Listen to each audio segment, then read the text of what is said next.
Agora, Elo, empreendedorismo na rede, com Douglas Martins, aqui na 316. Dicas de como superar os desafios de empreender em tempos de crise. Neste momento, por aqui acontece então o nosso Movimento Elo. Movimento Elo, empreendedorismo conectado com meu amigo Douglas Martins. Estou só aguardando aqui a nossa conexão desenrolar para que a gente já consiga bater papo com o meu amigo Douglas Martins, que hoje ele vai estar falando sobre praticar humildade, praticar humildade na empresa, né? E vai ser interessante isso aí, porque tem muita gente que faz algumas coisas, né? E não, às vezes nem se percebe de que está sendo um pouco arrogante, né? Alguns chefes, empresários e por aí vai. Mas meu amigo Douglas vai já falar um pouco sobre isso aqui na Rede 316. Estou só aguardando a confirmação aqui do meu amigo Douglas Martins. Bom dia, Welber! Agora sim, agora... Bom dia, Douglas, tudo bem, querido? Seja bem-vindo mais uma vez. Querido. Tranquilo? Chovendo em Curitiba, não? Rapaz, graças a Deus está mais fresquinho hoje. Esse final de semana foi calor padrão Brasília e Rio. É mesmo? Mas foi muito bom, tempo bom, né? Maravilha. Época de dar uma esquentada mesmo aqui na terrinha. Maravilha. Mas e aí, tudo bem? Tudo tranquilo? Tudo na paz? Família, tudo em paz? Graças a Deus, Weber, tudo em paz. Estamos aqui aproveitando esses dias aí, reta final de ano, né? Verdade. Preparando tudo, deixando as coisas em ordem. Isso. Mais um tempo bom, ano abençoado. Eu tenho certeza que muitos dos nossos ouvintes tiveram, apesar de todas essas circunstâncias aí que nós vivemos, né? Sim. E ainda estamos vivendo um ano abençoado. Maravilha. Douglas, hoje nós vamos falar, o tema é pratique humildade na empresa. Eita, forte, hein? É isso aí. Esse é um tema bastante interessante para a gente discutir sobre a perspectiva da Palavra de Deus e também sobre a perspectiva do mundo dos negócios, né? Porque parece que quando nós pensamos em alguns ambientes, parece que a palavra na mesma frase não combina. Mas eu quero trazer hoje uma perspectiva interessante. A Palavra de Deus nos ensina a vivermos em humildade, né? Tem um provérbio que eu guardo no meu coração, que é uma versão antagônica dessa frase ou dessa conversa de hoje, quando diz lá que o orgulho precede a queda, né? Nós vamos falar um pouco sobre isso aí ao longo da nossa conversa. Quando eu penso em empresa, eu penso em um ambiente de muita tensão, sempre muitos confrontos que devem ser saudáveis naturalmente. Eu penso em um ambiente de competição e, de certa forma, esse ambiente de competição produz crescimento, mas ele precisa ter ele precisa ser permeado por um pensamento, por um sentimento, por um comportamento de humildade. Quando nós perdemos isso de vista, nós transformamos esses ambientes em ambientes difíceis de conviver, difíceis de construir times, difíceis de enxergar o mover de Deus. Então, a humildade no ambiente da empresa é uma necessidade, né? É uma demanda daqueles que querem conduzir os seus negócios com a visão, os princípios e valores da Palavra de Deus como uma empresa do reino. Eu trouxe hoje, como a gente faz aqui toda semana, um texto da Palavra de Deus que eu quero compartilhar com os nossos ouvintes, para a gente poder ver como a Palavra de Deus, né, de forma ampla, ela vai dando cobertura e vai dando suporte, base, alicerce, para que as nossas decisões e tudo que a gente faz, tudo que a gente fala, todas as coisas que a gente decide fazer no contexto do trabalho, podem estar e devem estar suportadas por esses princípios e valores. Na carta de Paulo aos Filipenses, lá no capítulo 2, a gente vai ler aqui esse texto juntos, né? Lá no capítulo 2, do versículo 1 ao 11, é o texto que nós queremos usar hoje como base para o nosso bate-papo, né? Então ele diz assim, Paulo escrevendo, quando escreve então lá para os Filipenses, ele diz, olha, portanto, se existe alguma exortação em Cristo, alguma consolação de amor, alguma comunhão do Espírito, se há profundo afeto e sentimento de compaixão, então ele começa, né, ele faz esse trecho da carta, ele faz uma espécie de apelo ao coração, apelo aos sentimentos das pessoas e também a razão a respeito da comunhão do Espírito. Então ele convoca aqui os filipenses, né, os membros daquela comunidade e nós hoje a pensarmos a respeito disso. Olha, há algum vínculo que nos une, há uma esperança de amor para o fato da gente estar aqui juntos. Apesar disso aqui ser uma empresa, é possível que a gente tenha alguma comunhão, há afeto entre as pessoas que estão aqui, e ele vai continuar então dizendo o que ele espera, né?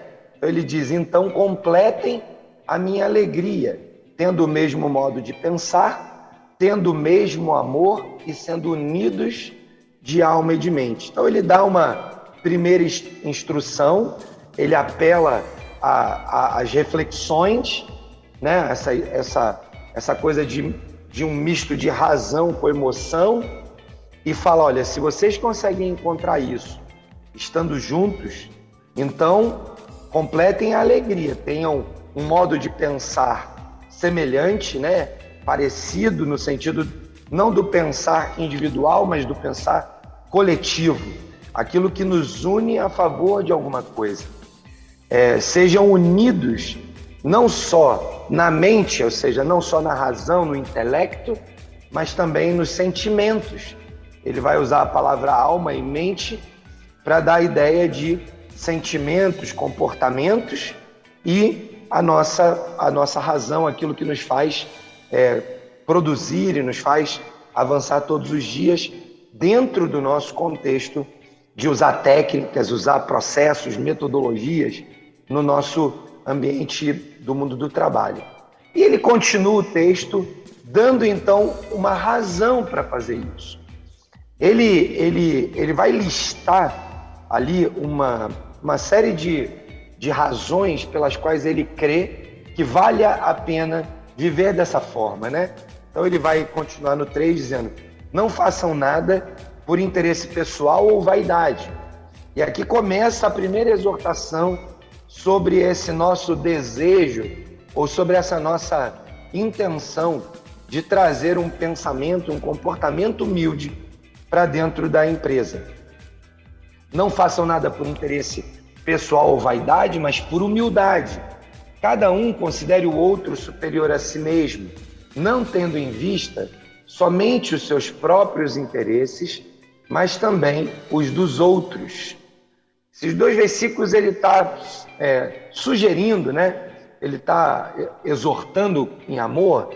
Aqui, quando nós estamos juntos, né, reunidos, a gente precisa deixar de lado, um pouco de lado, aquilo que às vezes a gente pensa saber mais do que alguém. Não quer dizer com isso que a gente precisa omitir o conhecimento. Muitas pessoas praticam o que a gente poderia chamar de falsa humildade, né? Aquela pessoa que mesmo sabendo o que fazer, quando está no conjunto das pessoas, ele faz aquele ar de eu sei mais do que alguém, mas não vou falar nada. Ou eu vou ficar quieto, vou recolher as minhas mãos e vou deixar que os outros façam errado eventualmente, para que eu apareça depois e seja o salvador da pátria. De modo que o cuidado e a exortação não é para que a gente seja de um lado, né, omisso, ou do outro lado, né, um falso modesto, mas é de fato para que haja um coração ensinável e capaz de compreender o ambiente e fazer com que, mesmo que eu conheça um determinado tema ou eu possa trazer uma solução, que eu tenha a paciência, a disciplina e o amor de querer ter as coisas em comum, de compartilhar o meu conhecimento, de distribuir aquilo que eu domino, aquilo que eu conheço, com aqueles que não conhecem. Então ele faz essa exortação no intuito de dizer, olha, traga o seu conhecimento para a mesa, coloque sobre a mesa, mas não faça isso para se gabar, não faça isso para se achar melhor do que alguém, não faça isso para que as pessoas olhem para você e fiquem falando, uau, ele sabe mais, eu sei menos, e até criando um ambiente hostil, onde as pessoas recuam por ter um conhecimento mais simples. Então, o nosso desafio, quando a gente pensa nesse contexto da humildade no mundo organizacional, no mundo empresarial, é saber fazer uma boa divisão entre uma atitude humilde e uma falsa modéstia. Nós não precisamos de falsos modestos nas organizações. A gente precisa de pessoas comprometidas em compartilhar aquilo que elas conhecem, em respeito àquelas outras pessoas que não conhecem tanto quanto aquela outra, numa linguagem acessível, procurando comunicar de tal maneira que o outro entenda, né? De vez em quando eu estou em algumas organizações e eu escuto pessoas falando termos em inglês num grupo de pessoas que não têm o domínio da língua. Eu escuto alguém tentando dar uma aula sobre uma determinada engenharia, quando as pessoas que estão ali naquele grupo são operadores de máquina, né? Então, você está elevando o tom da conversa para um nível que as pessoas não compreendem. O que isso faz? Faz um distanciamento ainda maior entre o líder e o liderado, por exemplo. Faz um distanciamento maior entre uma área e outra. Quando eu me torno mais acessível, quando eu me aproximo mais das pessoas, eu torno a comunicação muito mais eficaz. E esse é um ato de humildade. E aí ele continua, interessante que Paulo vai continuar, não dando agora um exemplo de si mesmo. Interessante porque, de vez em quando, Paulo é Paulo, né? Ele vai lá e mostra a carteira dele. E fala aqui, ó, toma uma carteirada aqui. Eu sou fulano, filho de fulano, cresci aos pés de Beltrano, estudei não sei aonde. Ele dá uma carteirada. Dessa vez ele escolheu trazer o exemplo de Cristo. E ele vai no versículo 5 dizer exatamente isso, né? Tenham entre vocês, o mesmo modo de pensar de Cristo Jesus, que mesmo existindo na forma de Deus, ou em outras versões, mesmo sendo como Deus, não considerou que ser igual a Deus fosse algo que ele devesse se apegar, que ele deveria ser retido a qualquer custo, ou seja, tudo que eu sei fica comigo porque eu sou Deus. E aí Paulo, então, traz essa comparação. Olha, muitas vezes nós achamos que reter um conhecimento, que dominar uma coisa, que tratar alguém com humilhação ou com desdém, ou com um grau de superioridade, é algo legal, mas Cristo era o próprio Deus. E ele preferiu, de forma consciente, de forma racional, e também pensando no coração das pessoas, na alma das pessoas, ele mesmo sendo Deus, não considerou que isso fosse algo que ele deveria se apegar. Versículo 7. Pelo contrário, se esvaziou, assumindo a forma de servo, em outras versões, assumindo a forma de homem, tornando semelhante a seres humanos e reconhecido como uma figura humana. Então Jesus, o Deus 100% e o homem 100%, decide racionalmente e com o coração se limitar na forma humana. Para quê? Para parecer mais humilde do que alguém? Não, Jesus era Deus, mas para poder aproximar na capacidade do outro reconhecê-lo, na capacidade do outro entendê-lo, na capacidade do outro compreendê-lo. para que a sua mensagem fosse clara e compreendida.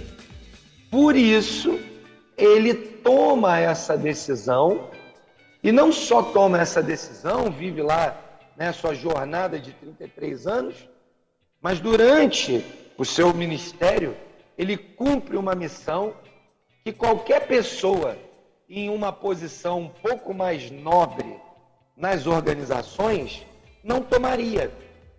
O versículo 8 continua dizendo: e ele se humilhou, tornando-se obediente até a morte, e morte de cruz.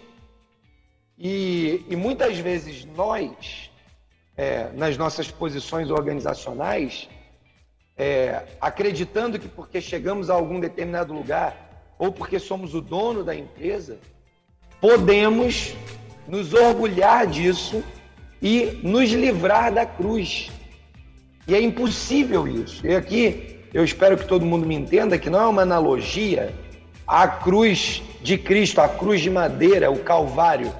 Eu estou dizendo a cruz que todos nós temos que carregar todos os dias, né? Como Jesus mesmo sugere, negue-se a si mesmo, tome cada um a sua própria cruz e me siga. Lá no meu contexto empresarial, muitas vezes eu vou ter que ser capaz de buscar em Deus, buscar através dos dons do Espírito, do fruto do Espírito, desenvolver habilidades que permitam que eu olhe para determinadas circunstâncias, assim como Jesus olhou e se sujeitou àquela morte vergonhosa, humilhante, mas fez isso por amor aos seus liderados, para dar testemunho claro da missão que ele veio cumprir. Jesus foi até o fim, cumprindo a missão, sem absolutamente nenhum tipo de retrocesso. Ele avançou para a missão, avançou na direção da missão, cumprindo cada etapa dessa jornada, como alguém que teve a habilidade de, mesmo sendo Deus, se humilhar, às vezes se colocar em uma posição não merecida. Quantas e quantas vezes Jesus recebeu acusações, né, e recebeu palavras ofensivas que não eram sequer justas. E muitas vezes nós, na nossa posição de líderes, queremos, né, o reconhecimento, queremos a glória, queremos a exaltação e esquecemos da nossa missão de líderes a exemplo de Jesus. Muita gente por aí hoje em dia pregando, anunciando, evangelizando uma liderança servidora. E o contexto da liderança servidora é imitar Jesus Cristo. O livro, né, que tratou esse assunto do líder servo, traz esse exemplo, né, essa figura, para que a gente possa olhar, se inspirar. Então, Jesus permite, mesmo tendo todas as respostas, mesmo tendo toda a autoridade, mesmo podendo, sem precisar dizer nada para ninguém, sair daquela cruz e seguir a sua vida normalmente, destruir aqueles que se achavam poderosos, com apenas a sua palavra. Ainda assim, ele escolheu estabelecer um padrão de humildade, para que nós pudéssemos olhar e dizer: ok, se é para eu ter uma empresa com princípios e valores do reino, o meu padrão de referência é Jesus Cristo. Por outro lado, a gente vai encontrar outros textos em que Jesus age com firmeza. Vamos lembrar do texto do templo, quando Jesus chega ao templo e toda aquela multidão de pessoas vendendo coisas dentro do templo, transformando o pátio do templo em uma espécie de shopping center. E Jesus chega ali e num ato de fúria, num ato de tristeza extrema, ele vai lá e expulsa todo mundo, derruba aquelas tábuas, aquelas mesas, e ele faz uma exortação. Ao mesmo Jesus que Paulo está anunciando aqui para a igreja de Filipos, dizendo: olha, se humilhou ao ponto de morrer naquela cruz. É o mesmo Jesus que, diante de uma situação equivocada, errada, ele vai lá e age com firmeza. De modo que eu quero reforçar que o papel do líder não é o papel do coitadinho, do pobre coitado, né? Ele é o papel do cara que sabe regular o tom de voz, o nível de conversa, as palavras que ele usa, tanto para se achegar ao coração, à alma e à mente daqueles que são mais simples, como ele é capaz de, com firmeza, exortar em amor e transformar uma situação errada, equivocada, mal decidida, em um processo de crescimento e aprendizagem. E aí, Paulo traz agora, então, a consequência dessa decisão, né? Então, versículo 9 continua dizendo, por isso o quê? Porque Jesus foi capaz de seguir firme até o fim, se humilhando, tornando-se obediente até a morte. Por isso, também Deus o exaltou sobremaneira e lhe deu o nome que está acima de todo nome.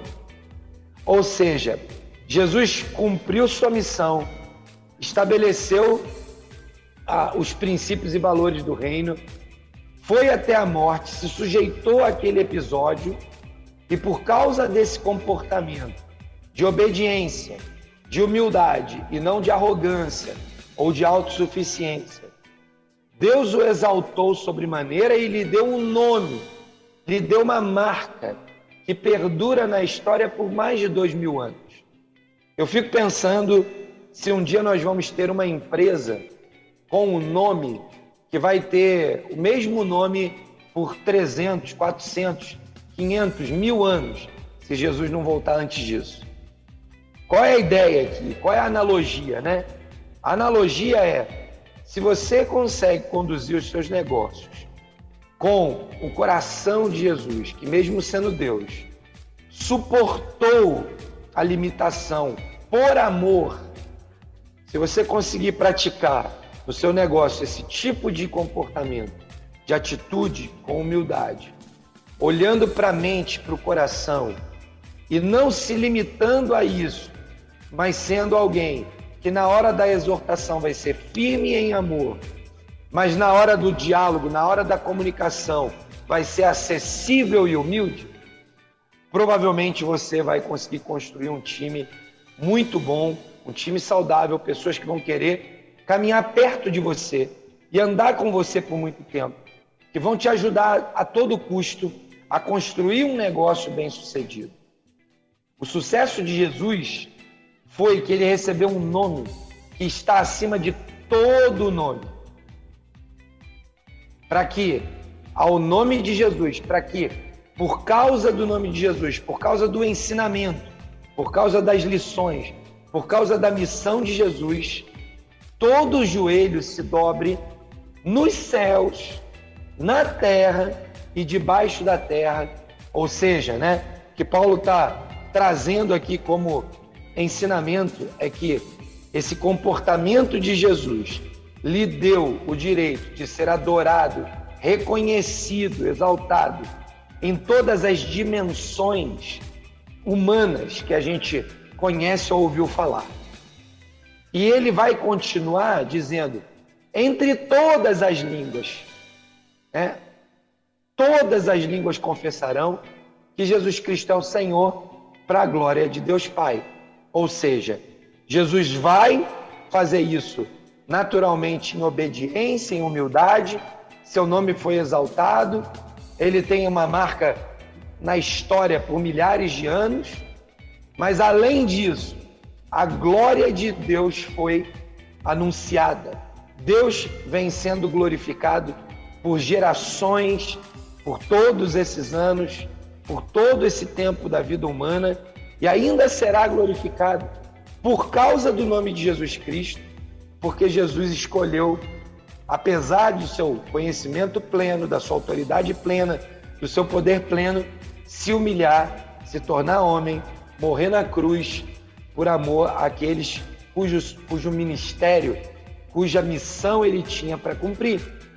E se nós fazemos então um paralelo com o nosso contexto empresarial e nós vamos para dentro da nossa organização e compreendemos que o nosso negócio é o nosso ministério, como a gente tem falado aqui semana após semana, ou seja, se eu entendo claramente o meu chamado, a minha vocação para o mundo do trabalho, eu entendo o ministério que Deus me deu lá na minha empresa, então eu posso imitar Jesus na vida dele e particularmente alguém poderia escrever sobre a nossa vida algo como Paulo escreveu sobre Jesus. Quem sabe você vai ter no futuro alguém contando uma história. Mesmo o José, mesmo a Maria, mesmo o Lucas, mesmo a Joana, mesmo qualquer um de nós, tendo a autoridade de ser um empresário, de ser um líder, de ser um comandante, mesmo tendo essa autoridade, você escolheu se aproximar das pessoas, estabelecer uma comunicação que mostra esse padrão de conduta humilde, mas que também, na hora que precisa exortar em amor, exerce seu papel. Não considerou ser o dono da empresa, o empresário, o executivo, para que todo mundo se sujeitasse ao que ele dizia, ao que ele queria dizer, mas se limitou porque queria ter uma relação próxima com o seu time, dentro dos limites possíveis, para que o nome de Cristo e a glória de Deus fossem manifestadas ali naquele lugar. Na vida empresarial, a gente é induzido a pensar que a gente é mais importante do que alguém, né? E isso faz com que a arrogância apareça. Quanto mais para cima na vida empresarial, no organograma, o nosso nome está, mais a gente se engana que a gente é grande, poderoso, e isso produz estragos irreparáveis. Veja o exemplo lá de Satanás, né? O Satanás é um exemplo típico, talvez o mais emblemático da história humana, né? E da história da criação. Ele era um anjo importante na estrutura celeste, mas o orgulho e a ganância de querer ser igual a Deus e ocupar o seu trono resultaram em quê? Resultaram em rebelião, divisão e condenação. A gente sabe, por conta da narrativa do profeta Isaías, que o Satanás cai, leva consigo centenas, milhares de anjos, e isso faz com que haja condenação. Do outro lado, né, não da mesma moeda, porque não há uma mesma moeda, Satanás não é Deus, né? Satanás é uma criatura, mas do outro lado do comportamento, que eu quero dizer. Jesus, mesmo sendo igual a Deus, sendo Deus, decide cumprir o plano de redenção, indo até a humilhação de ser morto na cruz.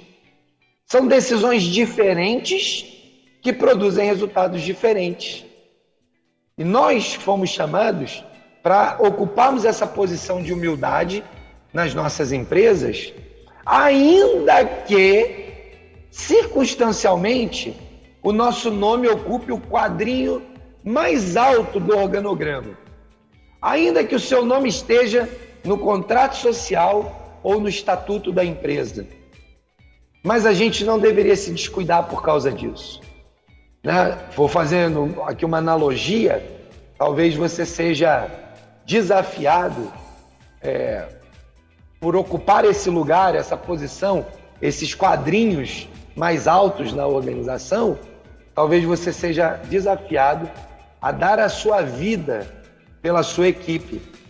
E aí eu pergunto, né, qual é a sua decisão? Qual a decisão que você tomaria? Eu não sei o que significaria dar a vida pela sua equipe no contexto da empresa onde você está inserido, ou que você é dono. Talvez seja abrir mão de ter um salário maior para remunerar melhor a sua equipe.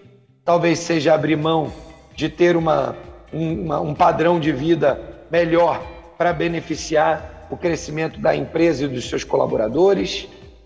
E assim a gente poderia falar uma série de coisas. Talvez seja indo lá pedir perdão porque você teve uma atitude arrogante com alguém, você destratou, tratou com falta de cuidado uma pessoa, foi rude com ela. Talvez você tenha que voltar lá e para você isso seja uma morte. Mas o fato é que se você não está pronto para dar a vida pelo seu time, significa que ao invés de humildade, o que está governando a sua vida é o orgulho. E o orgulho precede a queda, como a gente falou logo no início. Mas a humildade pode servir como insumo, combustível, para que Deus faça algo extraordinário. E finalizando aqui, né, Welber, a nossa introdução, para a gente ir aí para o debate, para as perguntas, né? Eu queria dizer o seguinte: não é simples, não é um comportamento que a gente vai da noite para o dia falar, tá tudo funcionando maravilhosamente bem, né? Eu decidi que eu vou fazer isso e eu não vou errar mais. Eu quero terminar essa introdução trazendo paz ao coração daqueles que têm dificuldade de lutar contra essa atitude de arrogância e precisam de um coração humilde, né? A palavra de Deus nos ensina que a gente deve pedir. Jesus fala: pedi e dar-se-vos-á, buscai e achareis.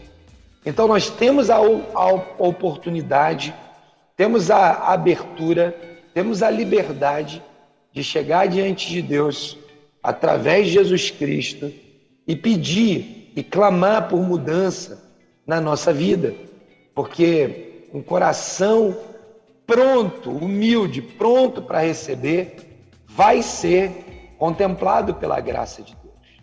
Deus quer transformar comportamentos.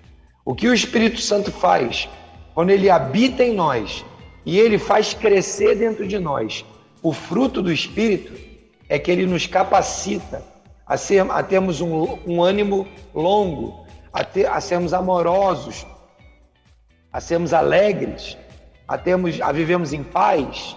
E assim cada um dos gominhos do fruto do Espírito Santo em nós pode se manifestar.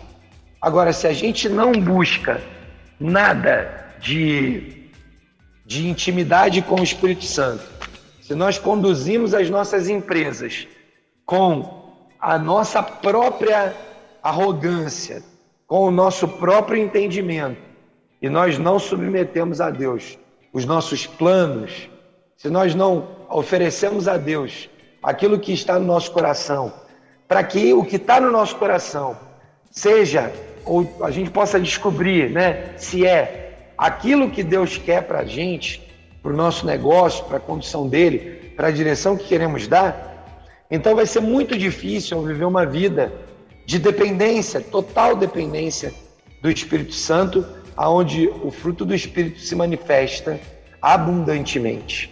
De modo que, sem humildade, é impossível viver esse tipo de vida. Mas, se eu tive um encontro com Jesus e o Espírito Santo habita no meu coração, eu tenho ao meu lado, dentro de mim, todo o poder e a autoridade para, em nome de Jesus, transformar essa realidade.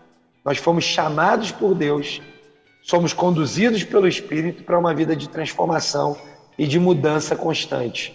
A nossa jornada, a nossa caminhada no mundo profissional, no mundo empresarial, precisa ser uma caminhada que melhora a cada dia.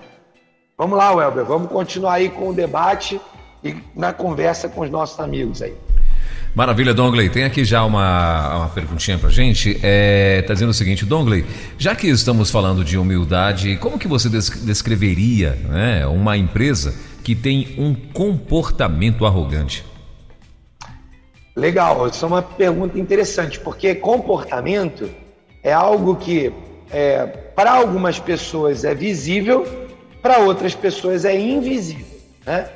Vamos pensar o seguinte: se você vai na casa de uma família que cria os filhos com um grau de disciplina, você percebe o comportamento dos filhos. Você vai em outra casa que cria os filhos com um grau de indisciplina ou baixa disciplina, você vai ver outro tipo de comportamento. De modo que o comportamento, ele tem a ver com aquilo que a gente aprende e tem a ver com aquilo com algumas características da nossa própria natureza, nossa personalidade e coisas assim. Então, quando eu quero compreender um comportamento, a primeira coisa que eu preciso olhar é qual é a minha cosmovisão.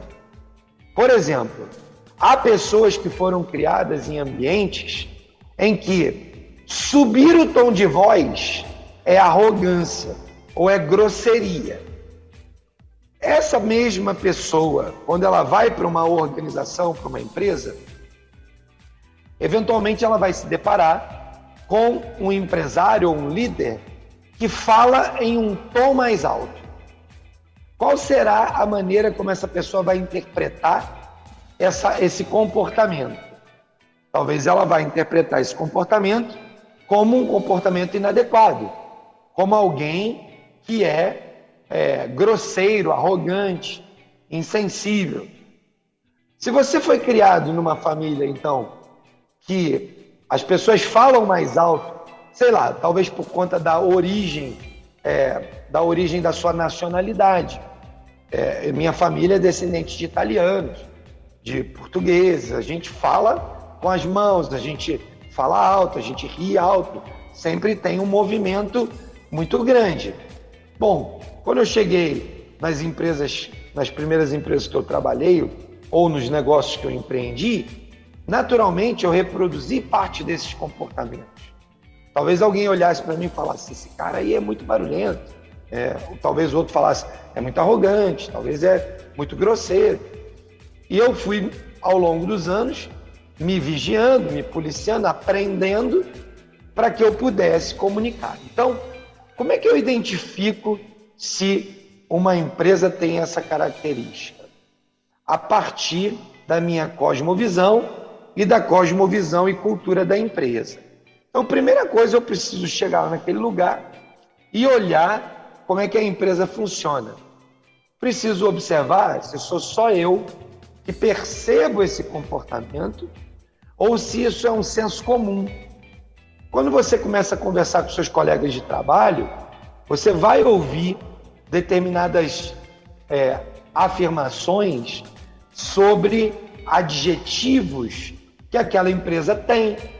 Então, quando você percebe isso, você vai rapidamente, no contato com as pessoas, perceber e validar se você é o único que está percebendo aquilo ou se tem mais gente percebendo aquilo. E aí eu estou falando de um comportamento arrogante que é meio disfarçado, né?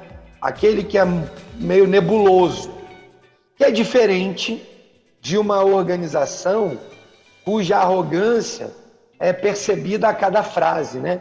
Seja porque fala muitos palavrões, porque agride as pessoas na forma de falar, seja porque há aquele tipo de assédio moral, né? E a gente vai percebendo isso em gradações, né? É como se a gente pudesse botar um termômetro e medisse a temperatura. A arrogância não é um episódio isolado de um tom único. Ela pode estar gradativamente, ela pode estar gradualmente estabelecida em uma ou outra organização. Talvez você tenha atos de arrogância.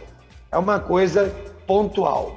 Poxa, alguém, por exemplo, uma empresa ganhou lá um determinado contrato e aí, né, se orgulha daquilo e aquele orgulho passa, né, do limite da felicidade para o orgulho do eu sou o cara, eu sou o melhor, eu fiz isso sozinho, ninguém aqui me ajuda para nada, né? Vamos pensar nessas frases que são mais óbvias e nas outras que são mais ou menos óbvias. Então, a gente vai encontrar nas organizações arrogância em graus diferentes. E aí, né, cada pessoa precisa olhar para esse contexto e entender qual é a gradação que tem. É muito difícil, para não dizer que talvez seja impossível, você zerar a arrogância nas organizações, né? Mas é possível a gente viver em um padrão controlado de pensamento de si mesmo. A Bíblia diz que ninguém deve ter de si mesmo um pensamento mais elevado do que deve, né? Mas não quer dizer que eu não posso pensar coisas boas de mim mesmo. Ao contrário disso, eu devo ter uma autoestima boa. Isso ajuda em muito no mundo do trabalho. Mas quando aquilo começa a passar e ser mais do que de fato eu estou então já no campo da arrogância. Então, eu diria que uma maneira boa da gente olhar para isso é pensar em autoestima e arrogância. O limite entre a autoestima e a arrogância é quando eu estou pensando mais de mim mesmo do que aquilo que de fato eu sou. Tem uma técnica na psicologia e usada muito no mundo empresarial chamado janela Johari. Essa é uma técnica que trata sobre os eus de uma pessoa. Você tem o eu que todo mundo conhece, o eu que só eu conheço, você tem o eu que eu não conheço e ninguém conhece, e você tem o eu que todo mundo conhece e eu não conheço. De modo que, quando você percebe um determinado comportamento de autoestima muito mais elevado do que realmente você deveria olhar e falar assim, cara, tem alguma coisa que eu não conheço e outros conhecem sobre mim ou sobre a minha empresa, que se eu perguntar, olha, o que você está vendo? Esse meu comportamento está legal ou não? O que você acha do meu comportamento? Perguntas simples, mas que são difíceis de fazer e até doídas muitas vezes, porque as pessoas de fato não têm uma vocação natural por causa do pecado para quererem confrontar esse tipo de coisa consigo mesmo. De modo que a gente pode então identificar um comportamento arrogante, tentando fazer esse comparativo entre a autoestima e o pensar mais de si mesmo do que realmente é. Acho que esse pode ser um bom caminho, Elton. Maravilha, são 10 horas e 52 minutos em Brasília, 10h52. Tem uma outra perguntinha aqui, Dongley. Muitas vezes o conceito de humildade, acho que você já até falou um pouco sobre isso aí, é confundido dentro de uma empresa. Qual a diferença entre ser um líder-chefe humilde e ser o famoso bonzinho? Essa também é uma boa pergunta, né? A história da falsa modéstia. Tem muitas pessoas que, na tentativa de serem humildes, fazem da sua vida um teatro de falsas modéstias. E é tão ruim quanto ser arrogante, né?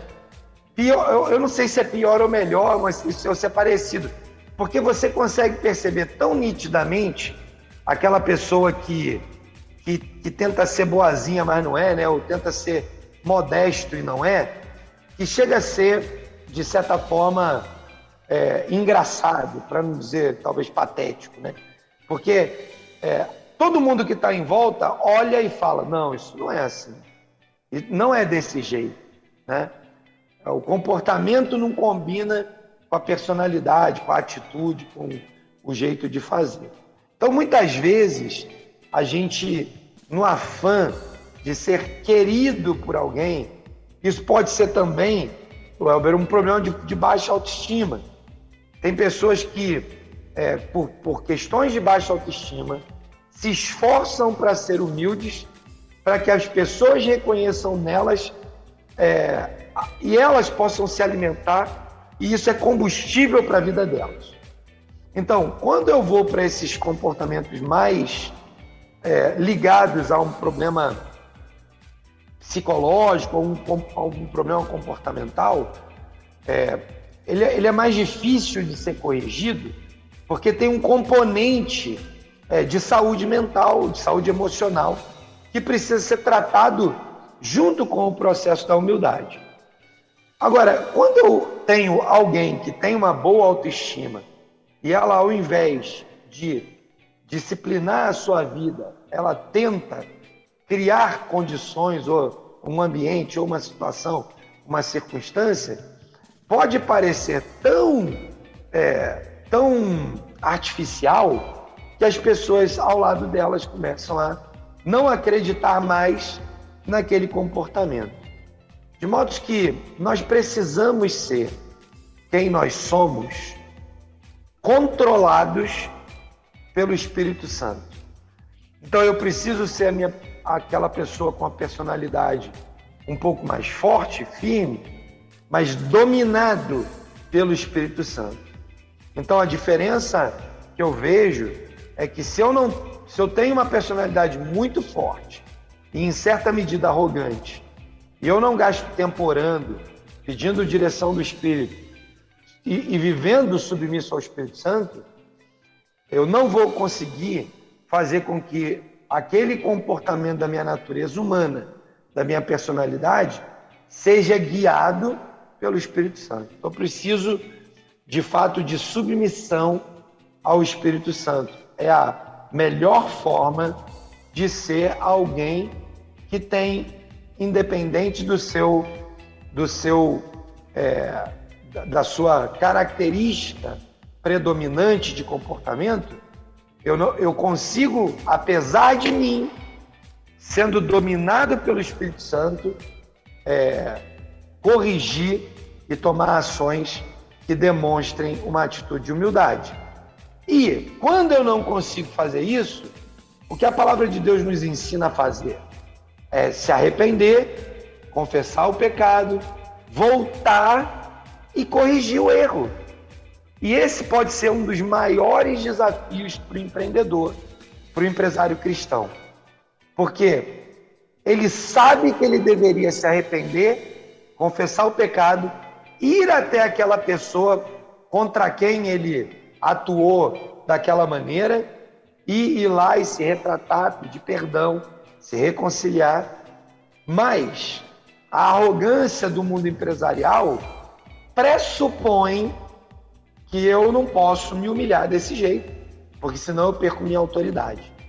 E aí eu começo a entrar num ciclo em que, ao invés de eu representar o reino de Deus, eu estou agindo longe dos princípios e valores do reino.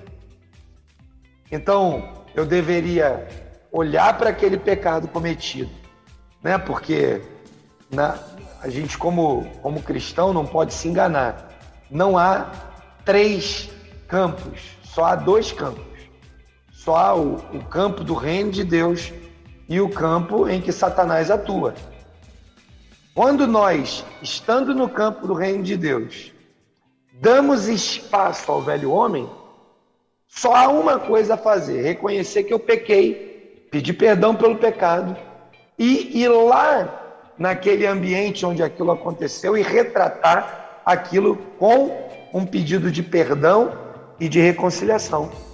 Esse é o jeito de eu me tornar humilde, o jeito de eu construir uma vida mesmo com as minhas características, né, com características que Deus me fez, apesar do pecado ter transformado muitas delas, né, mas características que Deus me deu, e ter a habilidade de dizer, ok, eu falhei aqui, volto ali e conserto. Então, um líder que quer ter essa característica e ser parecido com Cristo e ter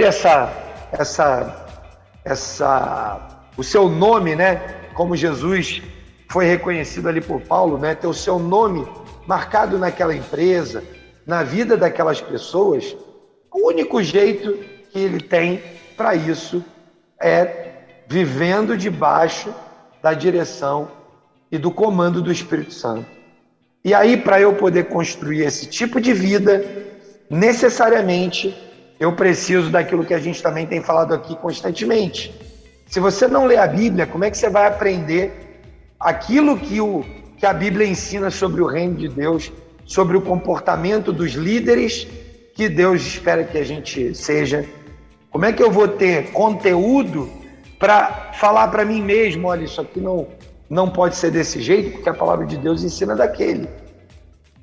E depois, se eu não gasto tempo em oração, se eu não gasto tempo orando pelos meus colaboradores, pelo meu time diariamente, se eu não olho pelos negócios, pelos clientes, pelos fornecedores, como que eu vou esperar que as coisas aconteçam nessa direção, na direção de influenciar o reino, se no final das contas eu ando longe, afastado, as minhas decisões não estão submetidas ao desejo, à vontade, aos projetos que Deus tem para o ministério que Ele me deu.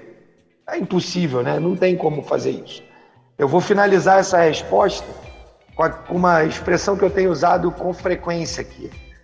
Se você fosse membro de uma igreja, chegasse lá todo domingo, quando a igreja se reúne para o culto público, e você percebesse claramente que o seu pastor não orou, não estudou a Bíblia e foi pregar uma mensagem, com perdão da palavra, muquirana, sem nenhuma autoridade, nenhum poder, provavelmente você ia ficar frustrado uma vez, na segunda, talvez na terceira ou na quarta você ia procurar uma outra igreja.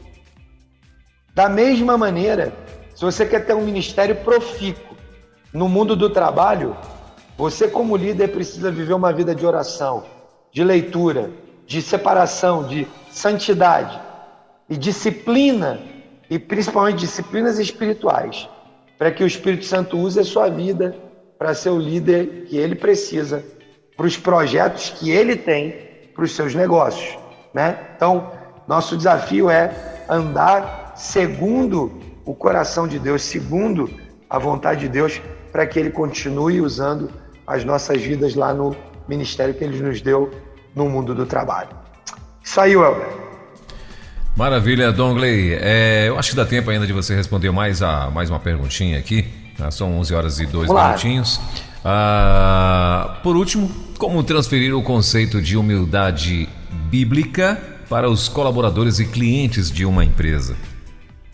Muito legal. Essa também é uma pergunta muito legal. Ou seja, né, eu como representante do reino, que tenho o entendimento, né, então a primeira coisa que eu preciso é entender esse papel que eu tenho como líder, como ministro, colocado por Deus ali naquele lugar para ministrar a vida das pessoas, entendendo esse papel e a responsabilidade que eu ganhei ao ser chamado e vocacionado por Deus para influenciar naquele lugar, que eu deveria buscar, conhecendo isso, né, trazer os valores do reino para dentro da minha empresa e para as minhas relações de negócio. Então vamos lá, vamos pegar exemplos práticos, né? A Bíblia diz lá, eu sempre trago esse versículo para que a gente nunca esqueça dele. Paulo escrevendo aos Romanos, versículo 14, ele diz: o reino de Deus é justiça, paz e alegria no Espírito Santo. Bom, se o reino de Deus é justiça, paz e alegria no Espírito Santo, e aquele território onde a minha empresa habita, onde a minha empresa está instalada, é uma embaixada do reino de Deus, como a gente já tem falado aqui também, então, naquele lugar, precisa acontecer justiça, paz e alegria. Então, eu sempre começo pelo que é básico, né? Porque se a gente não faz o que é básico, dificilmente a gente vai conseguir fazer o complexo. E o que é básico? Básico é promover justiça. E se você trata o seu cliente de uma forma injusta, você está produzindo justiça? Não. Então, trate o seu cliente com justiça. E com isso, você vai estar sendo um líder, um empresário humilde ao ponto de, mesmo podendo levar vantagem sobre o seu cliente, você vai tomar uma atitude de ser justo. Vamos pegar um exemplo recente. Pandemia da Covid, o que aconteceu pelo Brasil? 1 litro de álcool em gel custava uma ninharia. Ninguém dava muita bola para isso. O que aconteceu com o preço do álcool em gel depois da pandemia da Covid? Virou um absurdo, multiplicou por 10, por 15, por 5, por 8 o preço. Alguém vai defender, não, mas é que o consumo aumentou, não tinha tanto produto, e aí a lei econômica, a lei da procura e da oferta. É verdade, é isso mesmo. Mas quem foi que disse que as leis econômicas são as leis que regem o reino de Deus? O que rege o reino de Deus são as leis de Deus. E elas estão contidas na palavra de Deus. Então, é justo que eu, como cristão, fabrique álcool em gel e cobre 10 vezes mais caro do que o preço justo, tirando ou diminuindo a capacidade das pessoas terem acesso ao álcool em gel? Não é justo. Por mais que alguém diga, não, mas eu preciso aproveitar a oportunidade do mercado. O reino de Deus não é um reino de oportunidades. O reino de Deus é um reino de justiça. E ser justo, às vezes, implica em perder oportunidades. E eu não estou dizendo aqui que você deve ser tonto. Existe uma diferença tremenda entre ser tonto e ser injusto aproveitador. Uma coisa é você não ter controle de custos, não ter controle de processos e vender o seu álcool em gel com prejuízo. Isso é ser tonto. Agora, você vender ele 10 vezes mais caro só porque há uma lei de oferta e procura, isso não produz e não demonstra absolutamente nenhum ato de justiça. Então, nossa condição enquanto empreendedor é pensar que se o reino de Deus se instalou na minha empresa, então esse lugar tem que ser um reino de justiça. E aí, a gente poderia passar uma manhã inteira aqui dialogando sobre atos de justiça e atos de injustiça e de arrogância.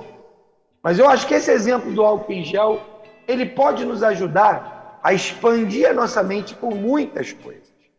Talvez um outro exemplo seja, você poderia remunerar seu time de maneira melhor, mais justa. E ainda assim você prefere botar mais lucro no seu bolso do que remunerar um pouco melhor o seu time. De modo que é uma questão de decisão se eu vou ou não manifestar justiça na minha organização. Mas o fato é que no reino de Deus prevalece justiça. Depois ele fala, paz. Se você é uma organização que tudo é uma briga só, o tempo todo as pessoas estão brigando umas com as outras, puxando o tapete uma da outra, o tempo todo as pessoas estão sabotando umas às outras, eu pergunto, será que nesse lugar há paz? Creio que não. Então, uma maneira de eu olhar se eu tenho, de fato, trazido o reino de Deus para a minha empresa e como consequência do reino de Deus instalado ali, nós vamos viver uma vida de humildade, é se eu tenho paz.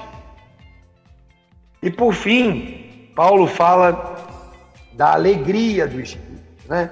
Ou seja, de um viver que mesmo em meio à dificuldade, consegue ter um sentimento de alegria no Espírito.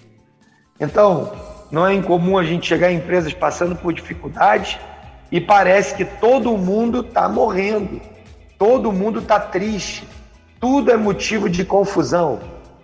E o que a palavra de Deus nos ensina é que paz não é a ausência de confusão, mas é a presença do Espírito consolando as nossas vidas para que a gente possa ter a capacidade de virar o jogo, de transformar esse jogo por conta da graça de Deus, da misericórdia de Deus e das competências que Ele nos ajudou a desenvolver e a gente sair daquela dificuldade. De modo que uma maneira prática, né, concluindo aqui essa pergunta, né, uma maneira prática de a gente estabelecer o conceito de humildade é trazendo esses princípios do reino de Deus para o dia a dia das nossas empresas. Nós reconhecermos que o reino de Deus é justiça, paz e alegria no Espírito. E com base nesses 3 princípios, a gente poder viver essa condição, né, através de uma atitude humilde, que aprende, que busca, que suplica. O próprio livro de Filipenses, que nós lemos aqui no começo, ele termina dizendo que eu devo ter um coração, que as minhas angústias devem ser colocadas diante de Deus, as minhas preocupações, as dores, devem ser colocadas diante de Deus através da oração, da súplica e das ações de graças. Ou seja, o que Paulo está ensinando para a igreja de Filipos você vai ter dificuldades, vai ter pressão, vai ter tensão, mas você pode colocar isso diante de Deus. Então, tem uma pressão, tem uma tensão, seja humilde o suficiente para ir diante de Deus e fazer orações por conta daquilo ali. Envolva os seus colaboradores em orar com você a respeito das dificuldades da empresa. Faça deles um time e dê o testemunho, dê o exemplo de alguém que, apesar das dificuldades, vive debaixo da dependência do rei do reino. E aí você vai poder ver o rei do reino agindo naquela embaixada, naquele lugar onde você representa o reino. E como consequência disso, você vai ver atos dominados, manifestados, oriundos do Espírito Santo. E aí, naturalmente, a gente vai praticar humildade no nosso dia a dia. É isso, Elber. É assunto gostoso, daria para a gente ficar aqui por horas, né? Mas a gente sabe que está chegando no fim aí do programa. Maravilha, e passa muito rápido, né, Dongley? Já são 11 horas e 12 minutinhos. Mas legal, hoje então falamos um pouco, né, e aprendemos, claro, um pouquinho sobre humildade na empresa, né? Como que você pratica a humildade, e aprendemos várias coisas bacanas hoje então aqui no nosso Movimento Elo. Dongley, eu quero agradecer aí a tua presença, agradecer a tua participação mais uma vez junto com a gente, esse tempo que sempre você consegue disponibilizar aí pra gente, e até terça-feira. Já tem o assunto da próxima terça, não? Sim, semana que vem a gente vai falar sobre sabedoria nos negócios. Eita, bacana. Então, a gente precisa pedir a Deus, até usei um texto hoje, aquele que precisa de sabedoria, peça a Deus que dá liberalmente. Vamos tratar sobre o assunto da sabedoria no mundo dos negócios. Eu é que agradeço, Elber, privilégio de poder estar aqui semanalmente, compartilhando um pouco desses princípios e valores da Palavra de Deus, né, baseados em conteúdos e textos da Palavra de Deus para o nosso dia a dia no mundo do trabalho. Eu também quero aproveitar para convidar o nosso ouvinte aí, aqueles que ainda não acessaram lá, que acessem, né, o endereço do Movimento Elo, www.movimentoelo.org.br. Entra lá, se cadastra lá, e lá você vai ter muito conteúdo legal para você se divertir com leituras, baixando livros gratuitos. Temos o livro Minha Empresa, Meu Ministério, que é download gratuito, você pode baixar, imprimir quantas cópias quiser e usar esse material como material base aí para, quem sabe, você começar um ministério com empresários na sua igreja local, quem sabe pegar princípios e valores que estão ali, ensinamentos que estão ali e trazer para dentro da sua empresa. É uma oportunidade e é completamente gratuito, é só baixar, pode imprimir se quiser imprimir, não tem problema nenhum. Nosso privilégio é servir a igreja local, a igreja brasileira, e servir aos empresários brasileiros e aqueles que nos ouvem fora do Brasil, né, com esses conteúdos e com essas provocações aí. Maravilha. Douglas, obrigado. Até terça, então. Se Deus permitir, aqui a partir das 10 horas a gente vai estar novamente com mais um Movimento Elo ao vivo com Douglas Martins. Elo, empreendedorismo na rede, com Douglas Martins. Baixe agora os podcasts em nossa plataforma rede316.com.br. Dicas de como superar os desafios de empreender em tempos de crise.